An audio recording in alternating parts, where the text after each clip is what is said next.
Fun. Love it every time. Hello, every time. and welcome to the Women's Cave. And yes, guess what? We don't have today any lipstick on because it's summer, y'all. We on summer vacation, beach time. Don't have no lipstick at the beach. You can put on that sunblock, that little like lips, like little Lip lip gloss? balm, No, lip balm, sun SPF, and you be like, "Yep, that's it. That's what I need. That's it." Oh, yeah, and the extra fat that's in the bathing suit. I mean, I don't have to put that on. It's already on my body. I gained all that weight, all of it. That cool. All that weight was in the. I'm not gonna lie, it feels like a fat suit. So I'd be like, I'm gonna take this off at some point. Well, Nona, I can't. I'm Jade though. Oh yeah, right. And I'm Winona. We remember to introduce ourselves. High five, social distance, y'all. style. COVID's still out here.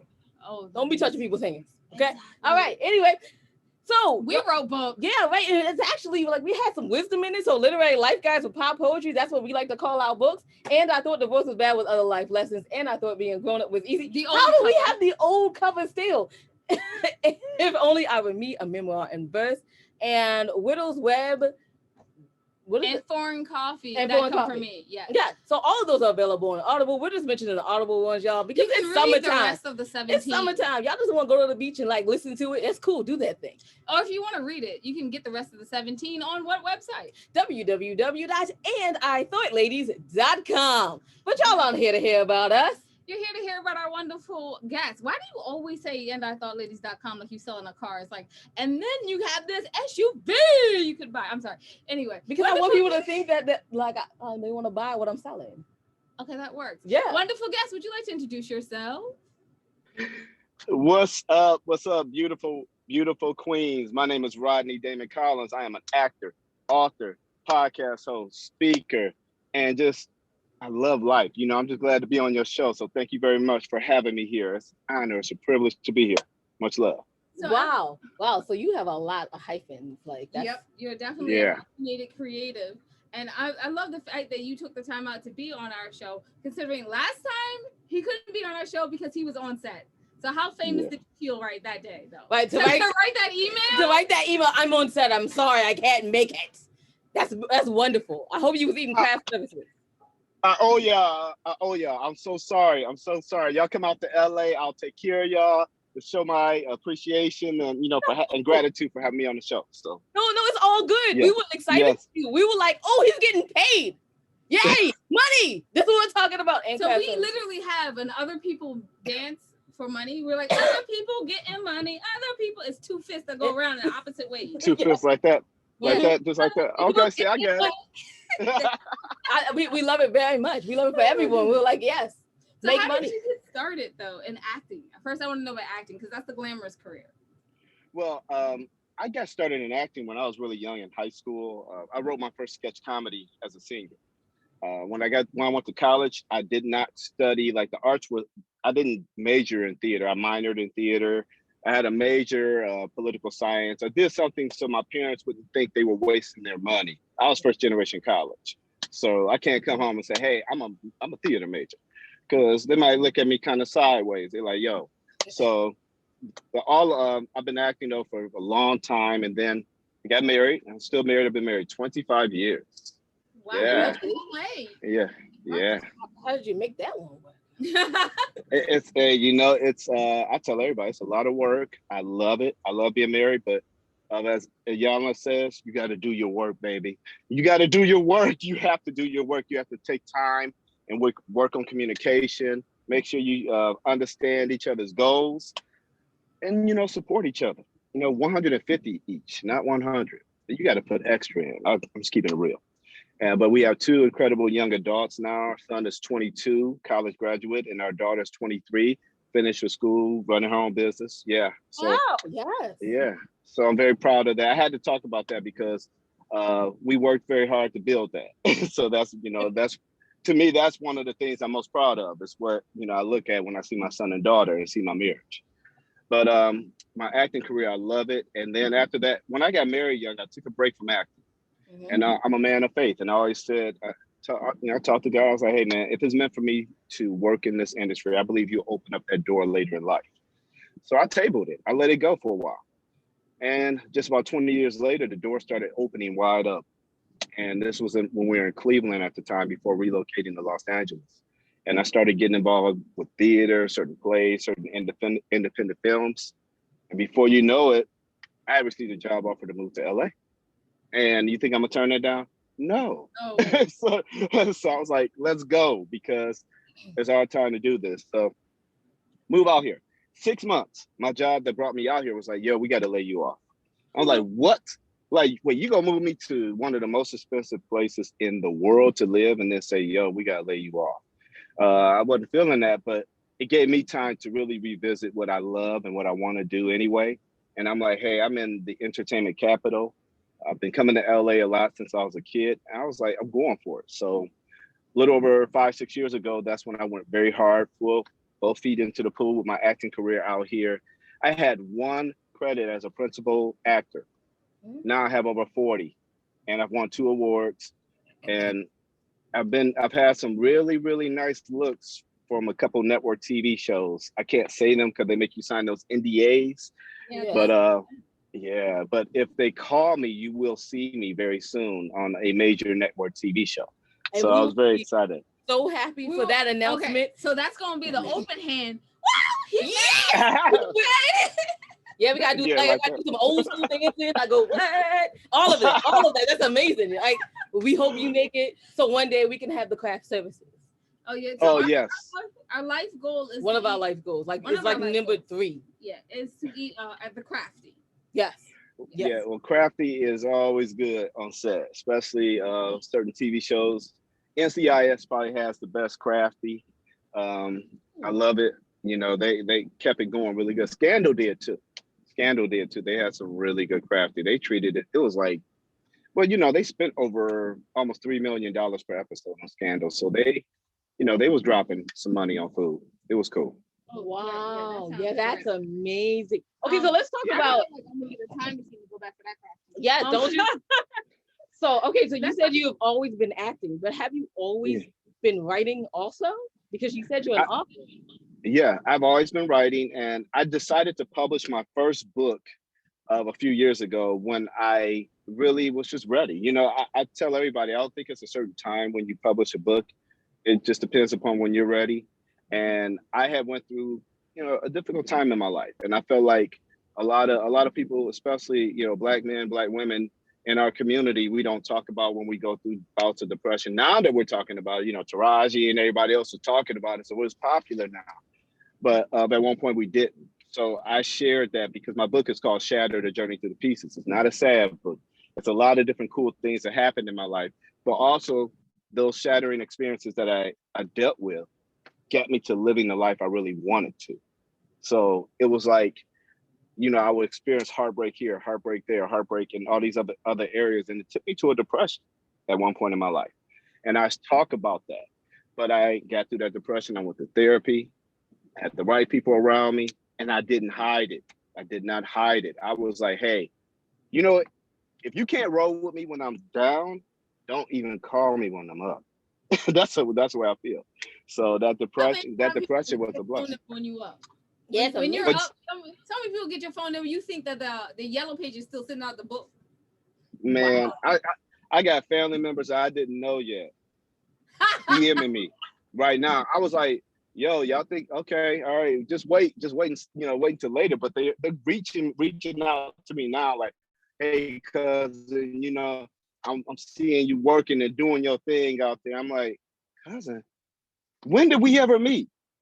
You know, all this type of stuff. So it's happening already. But I'm not going to be like that, like, you know, pushing people away, because I want to help as many people as possible. Had the chance to go to Africa to help build a school. And I'll talk about that in my book, in Liberia. And it was an amazing experience. And it really taught me the value of life and really putting people above anything, man. I don't care. That's my job. My job is to lift people up through my art, through my voice, whatever I got to do. If I have to pick you up physically, I'll do that. That makes sense. I love that. I love that as a mission. Now, I'm the narcissist of the show, so I'm gonna go ahead and tell you. I'll talk about the reason that I'm already. She's already cringing. She cringed. She was like, "Oh no, not again." So you're a crazy podcaster. Tell us a bit about your podcast. My podcast is entitled "Produce Your Own Life Show," and it boils down to personal accountability. It's time out for saying, "Well, I didn't make it because this didn't happen." well, they didn't support me, or this happened to me and then I just decided it wasn't for me. No, it's time to look at that person in the mirror. That person you see in the mirror is responsible for every single thing that happens to them. Start owning your life. Get out there, surround yourself with the right people, put down your goals, have people hold you accountable, and toughen up. Quit crying, quit talking about for whatever reason why I can't do something. We are responsible to own and produce things in our own life. And I tell everybody, stop watching inspiring lives and become one. Stop watching. Be an inspiration to somebody. I guess one of the things that annoy me is when I see so many people say, "Oh, I just love their story, love their story." I was like, "You got a story too." Everybody has a story. So that's why I charge people up to do with my podcast. And everybody who comes on it brings that type of energy. I was going to ask to be a guest, but now it feels real deep. Like, No. Y'all will be fun. I want y'all on it. Because y'all will be fun. I'm serious. I was when y'all started off the intro for the show, I was like, oh, I got to get these ladies on my show. It's going to be so hilarious, though. Accountability. Like, do we even have accountability? I don't know. Does that work? I don't know. Someone today told me, they're like, you get so much done in a day. And I was like, because it has to be done. And they were like, well, how do you make yourself do it? I was like, because ain't nobody else gonna do it. Who gonna do it? Ain't nobody else gonna do it. You gotta do it. You got a question. Yes. You do it or don't get done. So you do it. Well, so you just basically producing your own life. So you saying you don't know about coming on the show, you doing it. Because, as I said, ain't nobody else gonna do it. Nobody's gonna do it for you. So how? Go ahead. No, go ahead. I'm just rambling. So go ahead. You talked about your book and how you were in a very down place, but as creatives, we have ups and downs because basically we're self-employed. How do you deal with those ups and downs now? I mean, after you wrote your book, how do you continue to live that life? I start off with affirmations every single day. I got 21 affirmations. I look in the mirror and I say it to myself about what I believe about who I am, what God says who I am. That's how I roll out. It's a reminder 3 times a day on my calendar. It's time to do your affirmations. I practice it constantly now. So I put that to practice immediately. Then I have a time where I'm just grateful. I always sit down and I write in my journal about things that I'm grateful for. I do that 3 times. Gotta have, because that helps you stay focused and helps you remember, you know what? I've accomplished a lot of good things. There are a lot of good things going on in my life. So when your phone may not be ringing, you got to revisit some of the things that you've accomplished and realize, you know what? I am dope. I've done a lot of stuff. So you got to remember those types of things. And then I have a nice tight village. You surround yourself with a village of people that y'all speak life to. You speak life to them, they speak life to you. You don't need no haters in the group. Haters got to go. Like my circle is real small. I had to cut people out of my life who I believed. And I felt like they really were not for me and my family. And I was like, hey, it ain't, you know what, it is personal. You got to go. And so I just had to be very mindful about who was around me, who's in my circle, and how I look at myself, because the way you view yourself is going to get you through a lot of times in your life. And if you don't love that person you see in the mirror, that instantly leads to depression. So you got to love that person you see in the mirror. And I tell you, I love myself. I used to think it was wrong when I hear certain football players like T.O. and other people say, I love me some me. I was like, no, I understand now why he did that. Because if he don't love himself, ain't nobody else gonna show that love. Yeah. Wow. Just there it is. Accountability. You have to be responsible for producing your own life. The first relationship, I always say, the first relationship is with yourself. If you can't love you, well, no one, you can't expect anyone else to see and appreciate who you are if you can't see and appreciate it. Now, granted, I do love me a whole lot of I knew it was coming. I was like, oh, here she goes. The more me of there is, the more I love me. I love it. So where can people check out your podcast, find your reels now? I mean, and go to your IMDb, because people get paid off of those clicks. Yes, please. Yes. IMDb. Yes, my IMDb, everything is Rodney, Rodney, Damon, Damon, Collins, Collins. You type that in anything, I'm the only one in the world that pops up with that. Original, unique. You'll see my face as soon as you start typing that in IMDb. Instagram, Twitter, Facebook, LinkedIn. YouTube is Produce Your Own Life Network. That's my YouTube channel. My podcast is available on every platform: iHeart, Apple, Spotify, Google. It's in 12 countries. Produce Your Own Life Show. You start typing Produce Your Own Life and boom, my face come up, because that's what it's about. That's my brand. That's who I am. So that's how I branded myself, made myself very easy to find. And I would appreciate some follows, and I show love back to those who show love to me. And the book, if you're interested in it, Shattered, A Journey Through the Pieces, is ranking very high on Amazon right now. It has nearly 20, 25 great reviews about it. And, it's ranking pretty good with Amazon. So it's one that inspires a lot of people. So I challenge you to go out and grab the book. If you buy it, the first 5 people to buy it based off of y'all show, I will send an autographed copy of the book to them, along with a nice note for myself. So that's why we got to stay in touch. You got to let me know if anybody message y'all and say, hey, we bought the book. Absolutely.